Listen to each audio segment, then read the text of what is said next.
Welcome to Kickstarter Radio. I'm your host, Lipstickpaddy, and today we are looking at the Valley of the Dead King. This is a class guide or a role guide so that if you're having a game of HEXplore It and you've got anyone coming round to play, you can send them a video to explain all of the classes in each of the sections, whether it is Striker, Healer, Assist, Sapper, Utility, or even a dual class if you want to make the game a little bit easier.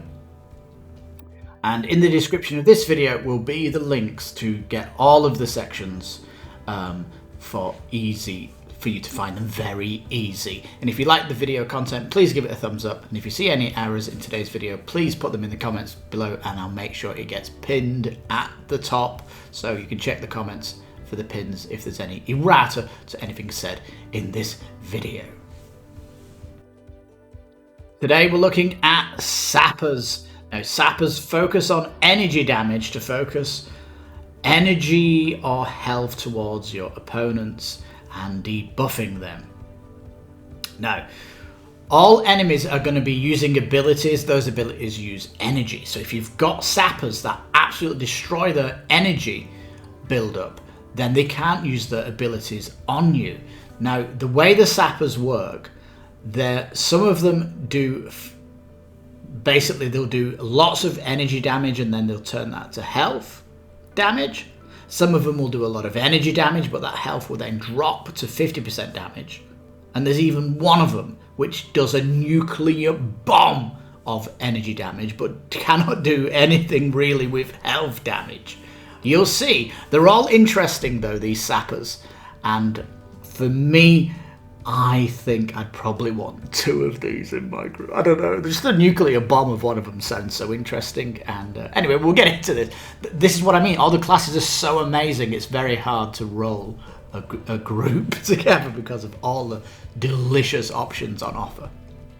But today we're going to be looking at the Elementalist, the Shaman, the Sorcerer, and the Wilder, which is the nuclear bomb of the Valley of the Dead King. Really is.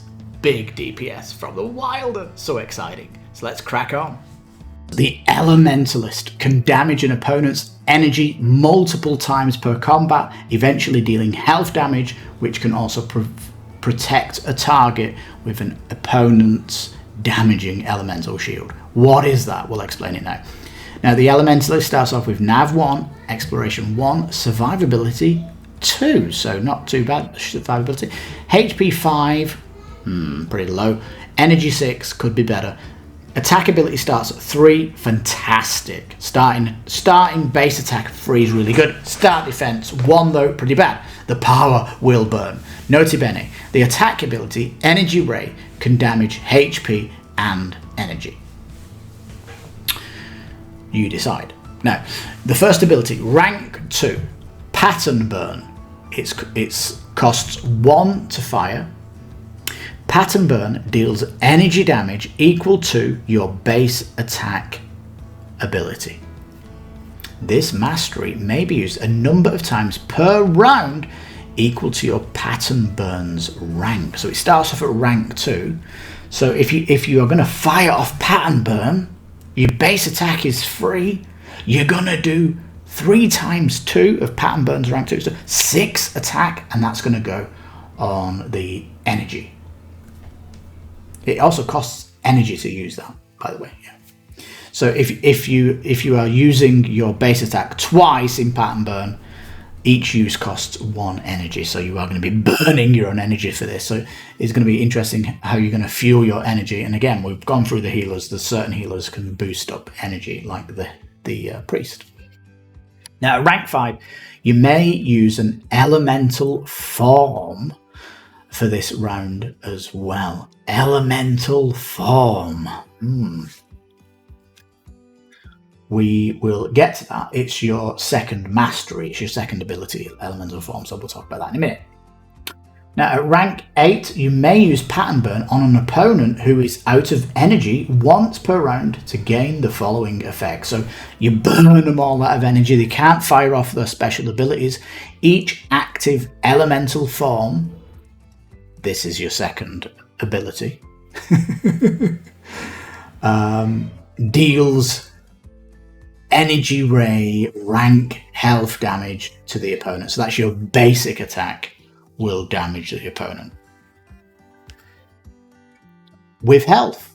So as soon as you burn them out of energy, you're going to be then hitting them with damage to the health.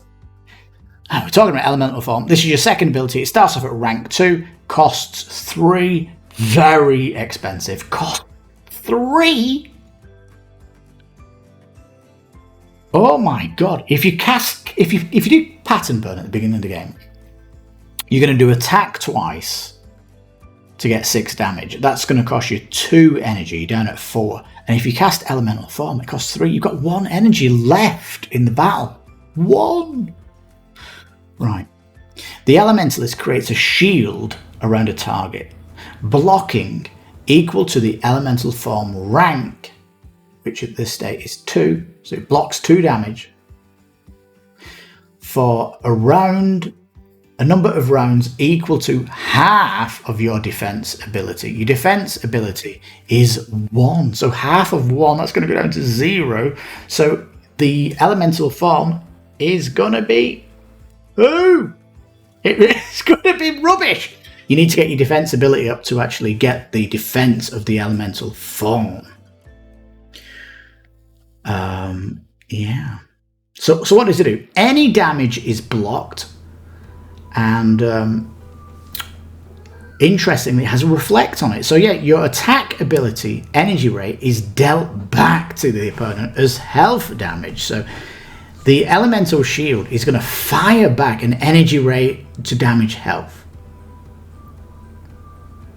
Now, only one instance of elemental form may be in effect. That's right. Now, at rank 5, you heal 1 energy each time an elemental form blocks damage. So that's a way of getting energy back. And at rank 8, the damage dealt by the shield is piercing. So your basic attack that's reflected back will definitely damage. So basically, how's this work? You do a nuclear attack with pattern burn. You're going to buff the party with elemental shield, because it can do that, can it? Let me just quickly check my big notes. There it is. You can only cast 1 elemental form on each character. That's how it works. But essentially, you're going to do the nuclear attack of pattern burn, buff every party with elemental shield, and keep pattern burning them and shielding the party. Every time your party gets hit, your energy is going to pour back into you, and you keep just doing pattern burn, and you are going to burn the energy down. It's going to be an absolute fantastic member of the party just to completely nuke energy from the peeps. It really is going to be good. Because all those enemies, the only reason they're going to kill you is because of their special abilities they're firing, and the Elementalist can really sap energy from them. It's going to be beautiful when it happens, but going to be expensive, and you're going to need a lot of energy. Something like 20 energy, like the apothecary person gets 20 energy. I think you're going to need that for the Elementalist to really fire up the energy that you're going to need for pattern burn, but it's going to be wonderfully fun to be an Elementalist. I think that's one I'd love to have in my party. And then the Shaman can summon a spirit version of any open encounter, like a dragon, as well as create totems which can raise a target's health or energy. Now the Shaman starts Navigation 1, Exploration 1, Survivability 2, so not bad looking for food. HP 4, HP 4, Energy 6, Attack 2, not bad. Defense 2, not bad. The spirits are restless. Alright, your first ability then, Spirit Totem. You get it at rank 3 at the beginning, costs 1 energy. You create a totem for every 2 ranks of Spirit Totem. Well, you've only got 3 on the rank, so you'll put 1 out at the beginning. The totems are going to remain throughout combat until they are finished. Now, or consumed. You may consume any of your totems during the declaration phase of combat to immediately raise a target's health by 3 or energy equal to half your defensive ability. That's the called Ancestral Shield rank. So potentially you're putting more totems down, and you can consume these totems and give people energy back or health if you want. But it's a maximum of 3 health, but the energy that they can get from it boosts with your defensive ability. Your defensive ability is 2 at the beginning, so right at the beginning you can either heal them by 3, or you can recharge 1 energy to people. Again, you need to get your defensive ability up if you're a shaman. Now, you may only ever have up to half spirit totem rank totems in play at any time. So again, you are restricted by your spirit totem level. Now, your second ability is called Restless Spirit. You start at rank 1. It costs 1 to cast. What does it do? You command your spirit to attack and choose what action it takes. You convert all damage it deals to energy damage and boost it by Restless Spirit rank for each totem in play. So bang out as many totems as you can. Hit Restless Spirit then for your best attack, as it will get boosted with your totems. So that's how this person's going to be burning energy. Now, if your opponent runs out of energy, your base attack, Spectral Assault, increases by half of the Restless Spirit rank for the remainder of combat. So essentially, you're banging out your totems, hitting Restless Spirit, and once the energy runs out, you are going to be doing health. That's how it works, yeah. It just goes to health. So yeah, Shaman. Pretty simple class, actually. Not that complex. Just bang out totems, Restless Spirit, and Bob's your uncle. Pop the spirit totems when you need to heal somebody, or you need to recharge someone's energy. It's kind of a fun ability, almost utilitarian, utility class in itself, Shaman. But it's not, again, not got good HP though at 4. That's definitely something to worry about, and you need to get your defense up if you are a shaman. The Sorcerer can steal energy from an opponent, pass it to any hero, as well as reduce an opponent's damaging abilities. So the Sorcerer, is it like a healer but giving people energy? This would be great to feed those classes that need an absolute massive load. So if you think about it here, the Sorcerer, matching them up with an Elementalist to feed them would be wonderful. So having 2 Sappers in your group, don't worry, it can work. Now, the Sorcerer, Navigation 2, not bad.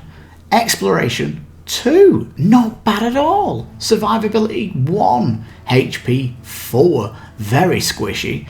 Energy 7 though, very high. Attack 1, defense 1, which is the lowest you can get. I will make them weaker. So first ability starts off at rank 2. It's called Energy Leech. It costs 2 to fire. You steal energy and you channel it into yourself or your allies. Your opponent will suffer twice the Energy Leech rank plus twice your attack ability, which is called Force Blast. Let me just explain it. It gets big. There's more happening here. Let me just work out the math if you're level 1.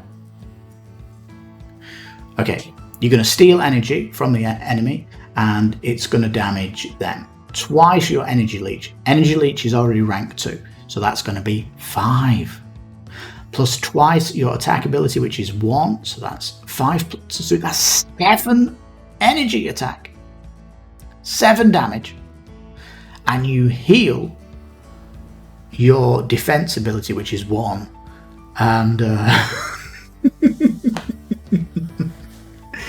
you heal energy split between any hero.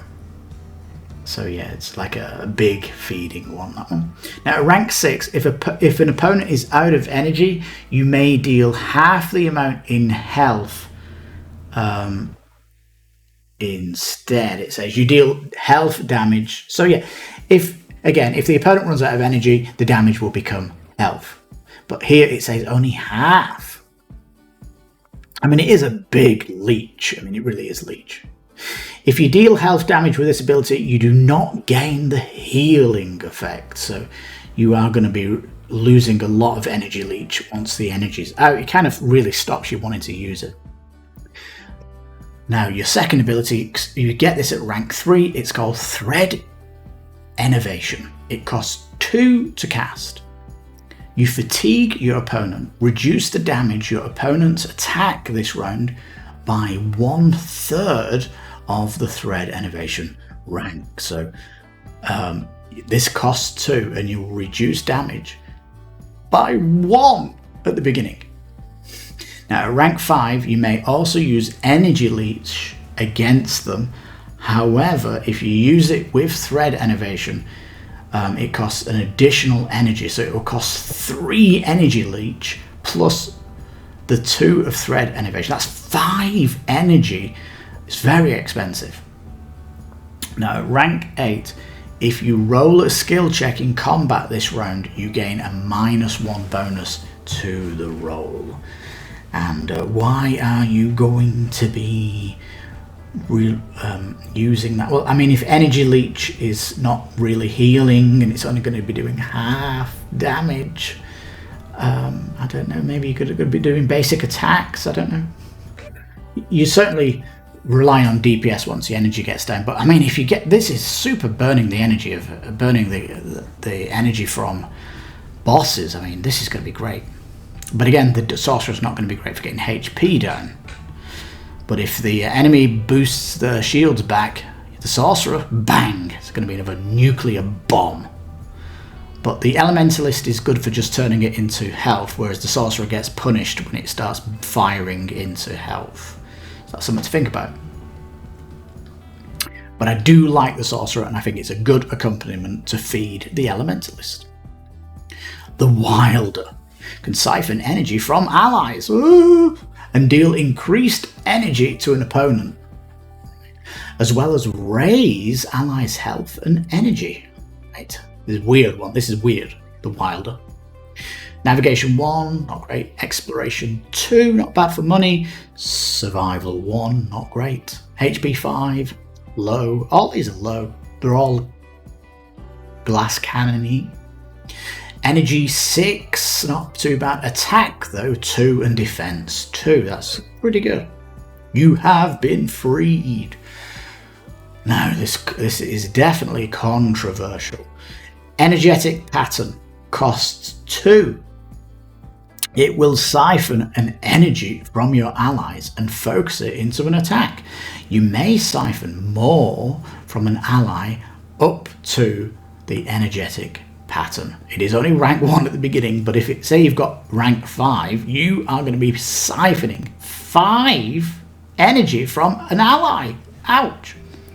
The energy damage dealt to your target is equal to your Energetic Pattern plus your basic attack ability plus 4 per energy siphoned. What? Let's just imagine this is rank 5. Just calm yourself here because this is massive. Energy damage is equal to your Energetic Pattern. Let's say it's 5, so we start with 5. Plus your attack ability, which is 2, that's 7. And I'm going to be siphoning 5 from my allies. That's going to be 5 times 4. That's 27 energy damage. Oh my goodness. Massive. It's a nuclear bomb. It's a nuclear bomb. But you have to feed that from your party. Now, at rank 5, we did that. Imagine we were talking about that. You may use your second mastery, Pattern Surge this round also, but you must spend 2 energy to do it. Pattern Surge normally costs 1, so you can use both abilities on the same turn if you want. Costs more though. Now, rank 2, Pattern Surge, what is it? It starts off at rank 2, it costs 1 to do on its own, and it raises an ally's health or energy by half of the Pattern Surge rank. So your Pattern Surge starts at rank 2, so at the beginning of the game you're going to raise health or energy by 1, but it's plus half of your defense ability, which is called Absorb Strike. You do start off with defense of 2, so that'll get half to 1. So at the start of the game, you can use Pattern Surge to heal 2 or boost energy 2. So the reason you might do that is energetic pattern. If you're burning 5 energy from a party member, you're probably going to want to invest in a Pattern Surge at the same time and heal them some energy for ripping it from them. So so you've kind of got to level up quite a lot of this character to kind of get the nuclear bomb growing. Now, rank 5 of Pattern Surge, you may target yourself, and that's a way of burning, recharging your energy. And at rank 7, you can also use your attack ability this round, but you must spend energy to do so. Why would you use attack? Well, maybe you've not been boosting your defense and your attack is quite large, so you might want to use your attack ability to help boost your healing that you're doing with the Pattern Surge. Now, I think if I'm only going for one of these Sappers, I will go the Wilder. I love the complexity of taking energy from the group. It's really fun, and you can Pattern Surge and heal that back to them, heal it to yourself, and keep firing off the nuclear bomb. It is really good. However, the Wilder cannot do... It's the health energy, isn't it? That's the worry with this one. Now, it does say energy damage, and it doesn't qualify that the energy damage will turn to health anytime on the card. So it's basically it burns them down, and if they're burnt down with energy, they are just going to be healing people energy. They're kind of they don't have that exclusivity, but without question, this is the biggest energy burner of the party that you can have. It's an absolute monster for nuclear bomb, and yeah, but again, no damage output that you can do other than your normal attack. That's probably why you might want to build that up, and you can then use that in conjunction with Pattern Surge instead of getting your defense up. So yeah, that is all of them. Really interesting one, but yeah, the Wilder, a bit weird, but really fantastical in its nuclear bomb that it can do.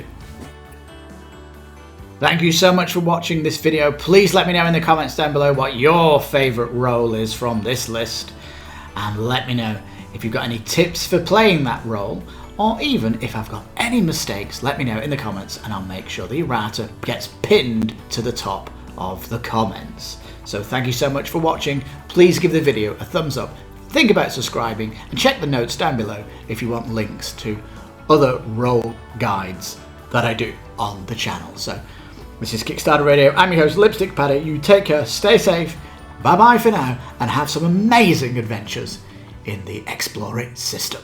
Awesome sauce.